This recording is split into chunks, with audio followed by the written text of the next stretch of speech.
Hello, storytellers. It's Storytelling Ron. I should have fixed. I'm going to put my grease in my hair here this morning, but I'm going to do a video here on Creation 101. Creation Science 101. Crazy. And I'm doing this crib sheet, although I like to call it a cheat sheet, but that sounds a little ominous for kids. So I'm calling it a crib sheet. This is in InDesign. And I'm going to go through it with you. Just for my own edification. I'm doing creation tours tomorrow at the Natural History Museum here in LA with 3 homeschool family groups. Oops, I'm moving stuff around. That's right. I know so much about creation. I'm so smarty pants. I don't know. And I'm going to go through this with you so you guys can, understand how awesome I am, or creation is rather. But it's funny. I just know a lot now because of how obsessed I was over it when I first became a Christian. And then I joked with my sister, said, well, maybe dinosaurs were with man. And I knew I was brainwashed because I laughed at her and I scoffed her as a Christian. I scoffed her just saying that. Thusly, you're so brainwashed and it's so ingrained in you because of the media, because of Disneyland. Millions of years ago, dinosaurs roamed the earth.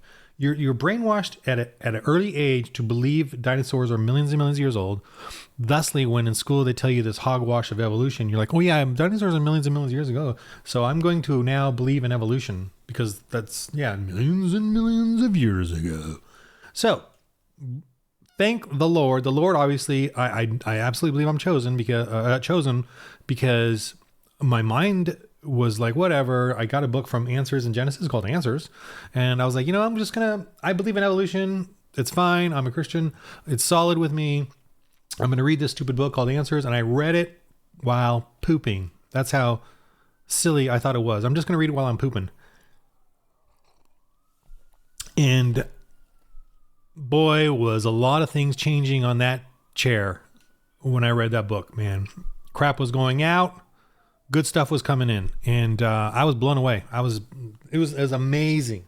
You guys should take that journey. Get the first Answers book, Answers in Genesis, because it does it in segments, little answer chapters, and it's infographic like this, or even better infographic than mine. But let me go through this with you. I'm going to go kind of around the circle like that, and I'm going to print these out and give it to the families and go through it. It's really complicated.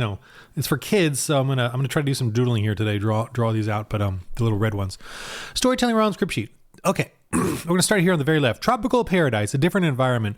So 4000 BC to 2500 BC, Noah's flood. What we believe is that the environment was very different, right, than ours today. And how do we know that?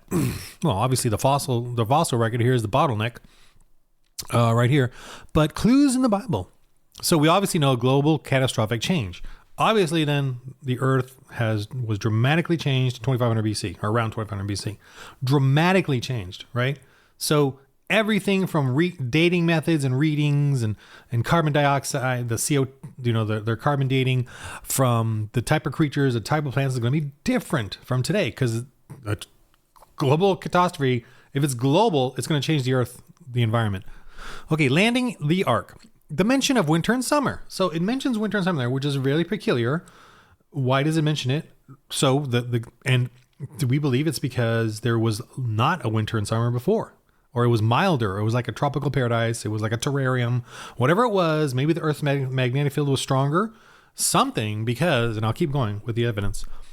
Noah getting surprised by grape juice, new experience. So this is very important. It's a weird story. You think it's just a moral story or a fairy tale story, but think about it. It's very scientific. He must have been surprised by the wine because he was naked and the sun laughed at him. So something new had happened in this depiction. And I made wine. So, putting two together, wine, the way it matters, the yeast goes into the grape juice, eats the sugar, turns it into alcohol, poops out alcohol. I'm gonna do that. I'll do that with the kids. So Noah must have not known that the yeast in the atmosphere was going crazy to go quickly into the grape juice and quickly make it into wine. And so when he drank it, he got drunk, and he was probably surprised by that. Now you could say, oh, he was drunk because he was an alcoholic. No, I don't think so. It was a new thing. him walking around naked drunk, them laughing, the son laughing, and then the other son covering him up. It was kind of a new, weird thing. Now, they may have had wine before the flood, but I kind of wonder if they do, or if it took forever for it to turn into wine. Because the yeast was probably milder beforehand, because we know plants are very stressed out for the winter and summer schedule. So beforehand, here, meeting eat is now required. So that's another interesting take. The plants before the flood must have been year-round or very nutritious, had iron in them, had minerals, had enough in them that we didn't need meat. Today we need meat really for a specific reason. We don't get enough nutrition out of plants, especially iron and some minerals. Thusly, we need to eat meat. Why? Because the cows constantly eat meat or eat the plants, and they actually get enough of the iron built in them so that when we eat them, we get enough iron then.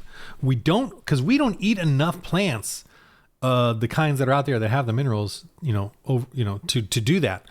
So eating meat is now required. So the plants before the flood must have been richer, better, less stressed out. Same with the yeast for the wine. Okay, rainbow in the atmosphere. Very interesting.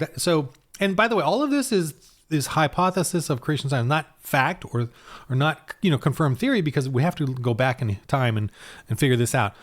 But a lot of these things that I'm talking about, I've heard through creation science, postulating, hypothesizing, and we as creation science people are not going to hit you over the head with this is a fact and you are going to go to jail if you don't believe it.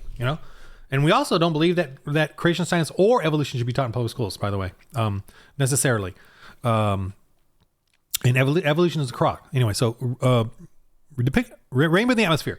Okay, a rainbow forms in the atmosphere because of the specific way the atmosphere is created, the way the light goes through it, the way the sun, hits the atmosphere, and especially with vapor or whatever, to create that rainbow. So we believe that not necessarily, not 100%, but I'm just saying, we wonder if then the atmosphere before was not conducive to creating rainbows. Because he said, I will put a bow in the sky to remind me, or, I use the rainbow to remind me of that I'm not going to do this again. But there's that speculation that could it have been that the atmosphere was completely different beforehand so that it didn't form rainbows. Depiction of a dinosaur in Job. So that's, the behemoth in it is definitely a sauropod of some kind. Genesis 30, Jacob breeds sheep variety. So we know Jacob, breeds different sheep. So we absolutely believe in variety. We believe in all the different animals can create different kinds within their kind, right? All kinds. And I'm going to go here with this one over here. And many more things in the Bible. Okay, so I'm going to do a drawing here of ice cream melting. Because dating method, decaying hoopla. The way they use dating methods, carbon-14 and the radiometric dating, same thing. As far as the concept. Ice cream, here's how that works. Ice cream can last in a freezer for 1 year. And I think it's only a few months. I looked it up. It crystallizes, and then separates. But let's just say for 1 year. Ice cream can last in a freezer for 1 year. Ice cream melted, this is how they do it. Ice cream melted on a sidewalk must be 2 years old. Look at that. It's all gone, separated. That's 2 years old. Because ice cream in a freezer lasts a year. Ergo, we're going to use that dating method for the ice cream melted on the ground. That is 2 years old now. That's what they're doing with radiometric dating. They got numbers off of a radioactive rocks or whatever in laboratories. Then when they go out into the field and examine things, they start using the dating method of the rocks in the laboratories. And they get numbers they want. They get really high numbers of decay rates in laboratories. But then when you go to Chernobyl, it's all gone. It's almost all gone. It's definitely more than half gone because animals are back. No one's freaking, dying immediately. You can tell it's decaying rapidly. And I mean, in 40, 50, 60, 80, 100 years, 200 years, it's decaying at that rate, not at millions of years. Okay. Chernobyl, radiation that's the thing they're ignoring. They totally ignore outside. They ignore heat, water, pressure, urinating on it, pooping on it, walking around, stomping on it, wind, whatever. They ignore all that and give you the ice cream in the freezer date. Romans. Let me do the Romans real quick. I love Romans 20-23. I got to open up that. Hold on a sec. Let me, I'll just open it up here. Go to Bible Hub. Love this. I love Bible Hub. See, look at this. We have all the different translations of the Bible. We are, what do you know? We're academics. We're linguists. We actually study this stuff. And we actually compare. We actually get a Bible verse and then compare it. Genesis 1. Here, Genesis 1. Let me go to 1. Where is it? How do I get to 1? That's weird. Let me go to 2. Let me go back to 1. Let me go to 1. Look at this. All the different translations of Genesis 1. So that because we Christians like to do this. We like to see the different translations, compare and contrast, which one's better, which one works, which one doesn't. And I have read like inferior, supposedly, translations of the Bible. And yet when I went to the better translation of the Bible, I still like, yeah, okay, I believe that. It's, it's still fundamental. It doesn't, God is going to have you believe the truth no matter what version of the Bible you get. And you're going to, if the version you get is freaking evil, you're going to know it. You're just going to know it because God is in charge. Okay. That's Calvinism for you people. All right. What am I going to? Romans 1, 20 to 23 here. For since the creation of the world. Okay. Well, now we're talking about creation, obviously. God's invisible qualities, his eternal power, divine nature, have been clearly seen. I should memorize. I can't memorize Bible verses. It's kind of lame. I can't memorize anything. It's just my brain won't allow it. I tried. And then the next day I forget it. Okay. I must have that thing, whatever. Okay. Being understood from his workmanship so that men are without excuse. Without excuse, man. Get with it. Okay. For although they knew God, they neither glorified him as God. And this is what I'm going to tell the kids. Like if this museum does not glorify God or give him thanks, which they don't. If you look, there's no plaque there that says they glorify God. They become futile in their thinking and darkened in their foolish hearts. So God is saying, and this is what I'm telling the kids, when you go to these museums and there's no thanks to God, no honoring God, that they are futile in their thinking and foolish, darkened in their hearts. So everything you see in there, it's going to be a lie. And I'm going to tell them that. Parents, go over this with them again. Although they claim to be wise, they became fools. Professing to be wise. Oh, I don't like that. See, I don't like this translation. I like the professing to be wise. Okay, let me go to that one. I think it's King James. Let me see. Professing themselves to be wise. The reason I like professing is because this here, for the invisible things of the world are clearly seen. Okay. Okay, whatever. Okay, so this one's, I kind of like this one better. See? Translations. Professing themselves to be wise, they became fools. Because I like professing because they're professors. See, the professors all profess to be wise, and they're fools. And changed the glory of the uncorruptible God into an image made like corruptible man, monkeys, apes, of course, cavemen, Neanderthals, and to birds. What do you know? They're using birds, dinosaurs to birds. Mentions it right here. And four-footed beasts. What do you know? They're using dinosaurs and creeping things. See, they're using that instead of God to worship. And remember, the reference here is into creation. So this whole context is about creation. It's amazing. And for the invisible things of him from the creation of the world are clearly seen. That too. DNA, the fossils, those are all invisible things. Chemistry, they're all scientific. Science requires laws and absolutes and logic. And that's what God has given us. And yet they're all denying that there's a God that created all this. I love science. I have no problem with science at all. Science is cool, but not when science is religion. Not the evolutionist or pagan science. That is lame. It is so freaking lame. Environmental science is so lame. It is, we will control the weather. We will control the weather. You might be able to control it for a little while, with shade, go ahead and give yourself a little shade there. Now you're controlling the weather. Sure. Okay. Where am I at here? Okay. Yeah. Romans 1, 20 to 23. Now let's go up to here. I'm going to start with this block here. Let me get my little big, okay. Creation over evolution, evidence in nature. Here we go. Global catastrophic change. So that's obviously very well known. It's hilarious how they're all like, well, there was a flood, but it was a local flood. There was a local flood. But that whole floodplain is like through 3 continents. Yeah. Just, it was a local, 3 states or, across half the US. Yeah, but that's local. Okay. Fossils and sedimentary layers, floods. So we have sedimentary layers every freaking where. Every freaking where are sedimentary layers. Everywhere. Okay. And they're huge. They're not local. The sedimentary layers we have in the US are like across half the panhandle or whatever. I don't know what the term is. You know, they're huge. They're part half the continent kind of stuff. Mass extinction. We obviously can see that in the fossil records. There's mass extinction, just huge fields of scattered bones, you know, like all buried in these sedimentary layers. I mean, sedimentary layers is it's just so ridiculous. Millions of years. So stupid. Okay. No actual deep time for anything. Oil, diamonds, coal. I mean, I can get to astronomy and all that crap, but I'm just going to focus with it. We have answers for that too. Okay. Oil, diamonds, coal. None of that it all takes a few hours. Evolution have been teaching us, even when I was a kid, that this took hundreds of thousands of years. Hundreds of thousands of years to do oil. And diamonds taking crushed. You can go to Vegas, buy some zirconium. That is actually diamond. It is a real diamond made in a factory, in a pressurized whatever, over a few hours. Zirconium is freaking a diamond. It's just, they just can't call it that, I guess, because the freaking whatever, the diamond controllers or whatever. Oil is just oil. The reason it's black is because it's dirty and, you know, under heat and pressure under the earth. But oil is vegetable oil, olive oil, blah, blah, blah, blah, blah. Coal is just dried up oil or dried up, you know, whatever. No verified pre-flood civilizations. There is no verified pre-flood civilizations. Sumeria is the oldest civilization. It's the city of Ur. I know they're trying to make all these cave huts and cave paintings and mud huts and cave paintings. Like they're trying to say it's older.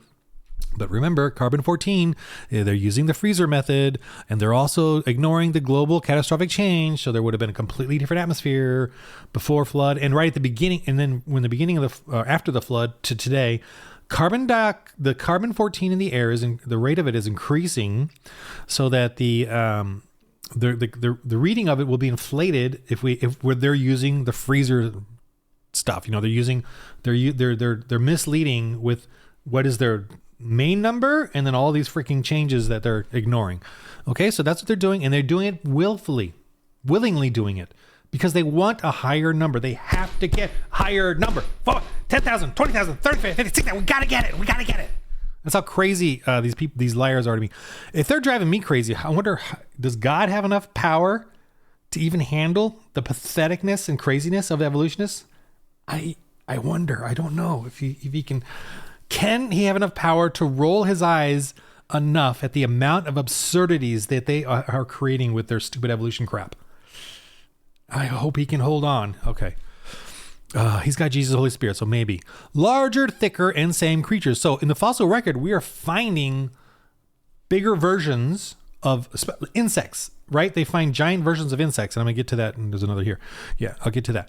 But they're finding bigger. Why? Well, think about it. When we mentioned the winter and the summer, well, just the winter and summer is the main one there. But the eating meat. So the plants and stuff and the environment must have been more milder or better or whatever to survive and grow, get older, bigger, right? It takes a long time for these animals to get really big. Okay, so there must have been a better environment. And if most animals could find their nutrition in the vegetables, I'm not saying they're all vegetarian, but at least they had, you know, that source, then there must have been a ton of animals and they must have been really healthy and you know, massive amounts. Massive oil, coal, compressed material.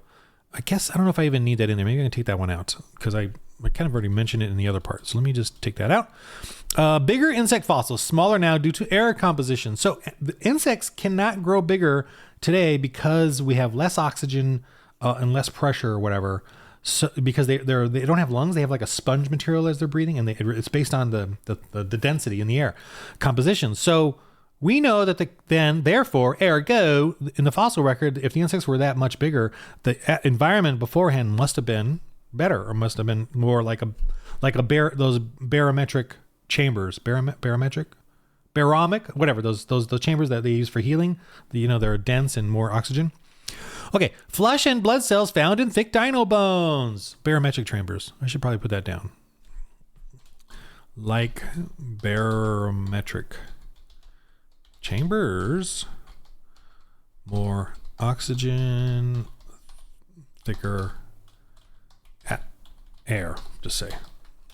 Okay, flesh and blood cells found, so it kind of helps with healing, those things, those barometric chambers. Okay, flesh and blood cells found in thick dino bones. So we're finding flesh and blood cells in the large dinosaur bones. And this is absolutely found by Schweitzer. Go look up 60 Minutes, Schweitzer, red blood, whatever, dino cells on YouTube. It's there. Right there on the video, they deny it. They like, it must have been something else that we overlooked. I don't know, maybe the Bible? They're finding actual cells, cartilage, real blood cells of dinosaurs, right? And they now say, oh yeah, it lasted longer because it had a little more iron in it. Well, yeah, it had a little more iron in it because of the pre-flood environment. So they're saying, yeah, so if I add a little more iron in my ribeye, it'll last 200 million years. That's some dry aging right there. This is the absurdity of them. God is like, okay, here's a real clue. Here's some blood cells. You know, this could only last a few thousand years at the most, you know, based on the mineralizing of the bone that, you know, from, you know, encased in cement, basically. So the very, you know, only maybe a few thousand years, the very inner core of it still has, you know, some flesh in it. And by the way, there's no microbes that can eat away at it because, remember, they were buried rapidly, then dried out. So the bones and the bodies were encased in dry material, so the microbes all died. So there's no way for the microbes to go in there and eat away and get rid of all the flesh and blood cells. Thusly, it was preserved. And it was preserved because all around it was this dry casing of minerals that were slowly mineralizing the bone back into the earth. But there was no microbes that can get in there because they're all dead. Because they were dried out. The environment that they were in were dried out.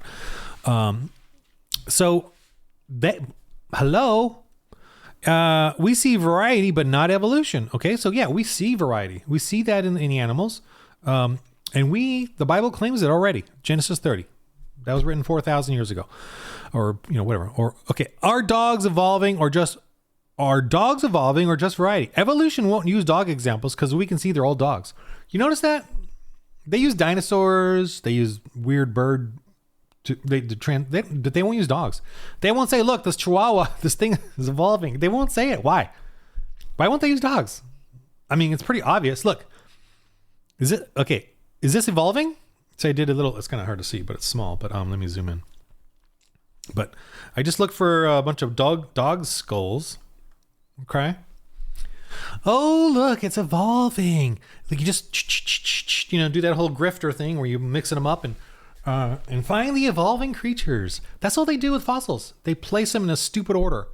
And we've had to, you know, we've creationists have had to go and go, hey, this is a pig bone. That's an actual animal from, you know, a modern rodent. You know, they put like rodent bones to horse and say, oh, look, it's an evolving creature. When it's just different freaking creatures. It's so pathetic how we have to like go through every one of their lies about Ape Man and Piltdown Man and all this stuff. How they corrupt it. They purposely lied about stuff. And I even got a guy who, Werner here. I really love this guy, but he's written and there's others that do it as well. But they have written. I don't have his new book, but I do have his. Hold on, I got at the bottom here of all my role playing games. But oh my god, my shelf fell apart, so stupid IKEA chipboard. I'm gonna fix it, but I just doing other woodwork. So let me go full screen real quick. If you got kids, I do recommend this book right here. Actually, both of these are pretty cool, but they're very scientific, and he went around to all the museums looking at the fossils, and he found that they were corrupt. They were actually lying. Like in here, I think he says there's dinosaur bones, but you have like mammals, opossums, and other modern day bones with them. How come you don't put those on a display? And the museum told them they don't want to do that because it would mess up the narrative if you saw the modern bones in with the dinosaur bones. Yep, that's what they're willing to do. So anyway, this is Dr. Carl Werner. Go to his website, Living Fossils.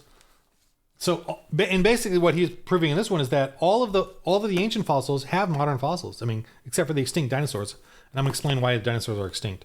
And then this one is the evolution. He's just showing how they used different bones from different areas. And he documents it all because he is a scientist, and they let him into the museums because they didn't know he was a creation scientist. He didn't say that. He just said, I'm a scientist. And so they let him in to look at all of the stuff. Let me go back to this one. Okay. And they're lying. So this is what they're doing. They're just laying them out. Chihuahua, French Bulldog, Terrier, Wolf. Oh, look, it's evolving. The Chihuahua is evolving. Well, so we know the Chihuahua is one of the latest breeds, right? It's a runt of a runt of a runt. What we see is devolving going on. We see it losing information because, wolves will have runts, and the runts of the runts of the runts of the runts was how we breed these cute little silly dogs. But you can tell they're just mentally deranged. They don't have all their senses, Even my Akita pit mix is a goofball. Okay. Even though he's kind of scary. Okay, so last thing up here. My little timeline where Noah's flood, 2500 BC. Many flood legends. The oldest is Samaria. They're lying about all the other freaking, 10,000 years old bull malarkey. So dinosaur population. What happened to dinosaurs? Well, remember, dinosaurs, all the dinosaurs that we really see are large reptiles, and most of them are bipedal, or, big and high. They can't hide. They get killed off. So this year I'm going to do an example: T-Rex versus lizard in the rock. Lizards can hide in the rocks, right? We can see lizards hiding in the rocks and stuff, but these larger dinosaur types can't do that, and they can't go run to the mountains. I should put that down here somewhere. Cold mountains. Okay. The reason that wolves and bears are still around is because they fled to the cold mountains. But large reptiles can't do that. So they just got hunted out because, humans went into those regions where the dinosaurs were. And I'm going to do a thing at the tour where I quiz the kids on, there's these T-Rexes and a family of T-Rexes. And then you guys come into a valley. What do you do? How do you want this valley for yourself? What do you do with the T-Rexes? So most of their answers will be like, your lunch, you die, they get you. And the real trick is you got to kill them because you cannot tame reptiles. That's like almost like the curse of the serpent or whatever. But you got to, you can kill them. I mean, I've had evolutionists tell me, you can't kill T-Rexes. They're way big. That's stupid. So that never happened. Yeah, you can easily kill a T-Rex. I'll give you a moment. Figured out? Okay, easily. Ready? And this is what I'm doing to the kids. So it's 5 a.m. Torch. Done. Okay? 5 a.m. They're freezing, and even in a tropical place, that's the coldest period, and you just use fire, and then you burn them out, kill them, whatever. Kill them. That'll kill them. So that's what they did. They just got rid of all the scary dinosaurs. And that's an actual legend in Australia about the big giant lizards they had there. The Aborigines could not kill it, so they ended up using fire to burn them out, and that was their story. And same with any other kind, because they just cannot. And the mammals will kill them out too. The pigs, the hyenas, they'll kill them out because it's easy. It's easy to take out something, especially if you're hungry and you don't have any giant year-round squash to eat. It's very easy to kill large reptiles. Reptiles are very afraid of mammals because mammals are voracious. Mammals are hungry every day. And the only reason we have alligators surviving is because they go to places that we don't like to go. And crocodiles in South America are afraid of otters because otters are hungry all the time and they're fast. Crocodiles are actually afraid of them. So cold mountains, wolves and bears, right? But as we can see, the population is going down for them as well because we're moving into those areas. Also, the population of larger fish and alligators is decreasing, right? The larger sizes like this. We don't catch these sea bass, black sea bass anymore, like this size anymore because it takes too long for them to grow like that. And we catch them and take them out. So things are just getting smaller. And the only type of creatures that can really survive are ones that stay small. Ergo, that's why we got rid of early on the larger dinosaurs. Okay, and then the larger creatures now are having a harder time, right? Rhinos are almost extinct. Elephants are almost extinct, at least the wild ones. The only thing, prevalent is rats, right? Democrat rats. I had to do that. I had to stick that one in there. Okay, so there is my little thing for the creation tour, and I wanted to go through it and let you know how fun it is. It's just a joy as a Christian. You guys got to get into it. Start with Answers. Go to Answers in Genesis and buy the first book called Answers. That's a nice overview. I did like Kent Hovind early on. He's gotten a little weirder lately. I haven't really followed him lately, but he's not a Calvinist, so I was surprised by that. But Kent Hovind had some really great videos back in the 2000s. They're on YouTube, I believe, where he does debates. They're terrible video, but they're really joyful to watch, though. He really did a great job, though. He really did a great job going around destroying evolutionists, and they were so ill-prepared. And this is only in the 2000s, or 1990s or 2000s. And the YouTube Kent Hovind debates, something like that. HOVIND debates. Those videos are awesome. You should watch those. Just to show you, he made a fool of all of them. And he's like a high school teacher. And they are all evolutionists. And they stopped. The evolutionists will not debate creation science people anymore. So pathetic. Okay, so this I am adhering to this for the game, for the role-playing game. Even the sci-fi aliens are not aliens. I don't believe in aliens. What they are is, and they all know this. They all know that life cannot even form out there. The amount, the chance of a life forming out there is so ridiculous, the equation, that it is beyond the known atoms of the universe, like the number. Okay, the number of atoms in the universe is this. The chance, based on all the factors, with DNA and the proteins and amines lining up correctly, that chance, the numbers like fill up my screen here, like the zeros, ones. But for like the amount of atoms in the known universe, the known universe with all the stars and planets is like this, these zeros right here. So they know that's why they created the multiverse. Also on Earth, on Earth, life cannot form. On Earth, life cannot form. What I mean is, life has to come from other life, right?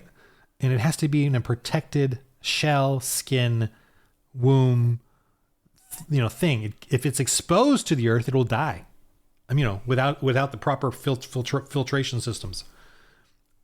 We cannot have a gaping wound for very long. We will die, even if excluding bacteria and viruses. We will die just from the gas, the air contaminating it. The Earth is not even. You can't form life even on this Earth. So what are they talking about? Life forming anywhere else? So the heavens was made for God, the glory of God, right? It was made for God. It wasn't made for us. So all of that things going on out there, the Bible, it's for him. So in Christians in Space, the aliens are genetically modified humans and animals that the atheist regime, went around terraforming all the planets and creating all these aliens. And they're all humanoid. They all can literally wear masks and wear makeup. And that's exactly what we see in sci-fi. So mine makes way more sense than Star Wars or Star Trek and all their stupid aliens. Our aliens are scary, genetically modified, bears, lizards, alligators, whatever you want to make, but the atheists created these for the different terraform planets. So that's how I do the Christians in Space, and have as many aliens as you want, Terminators and Zerg, Tyranids. Yep, we got all that in there too. So that's the Christians in Space game, and I'm almost done writing the rules. I'm just, in case anyone on Kickstarter is watching this, I'm totally just babbling now. I'm almost done it, but I'm working on the big rule part that I gotta simplify and explain it. And that part is really like me. I gotta keep it simple. All right, so that the game is simple, but the game is getting way complicated. Well, and it's science fiction, so I got vehicles, spaceships, gear, but just the game mechanics is getting complicated only because everybody wants to upgrade, research, do sciencey stuff. And so I want the rules to be in place for that. Whereas in the Dark Ages, you don't really need that. So it could be much simpler, but whatever. Anyway, all right. That's it for now. I'm just doing my own little personal joyful rant here. There's so much going on in the news, but I'm just right? Pagans being pagans. There's just so much paganism going on. All right, well, I'll try to get back on that. But I got a creation tour tomorrow, and I guess I got to focus on that and get this all kind of prepped. I got quite a bit going on. Okay. All right. In the game of life, roll holy dice.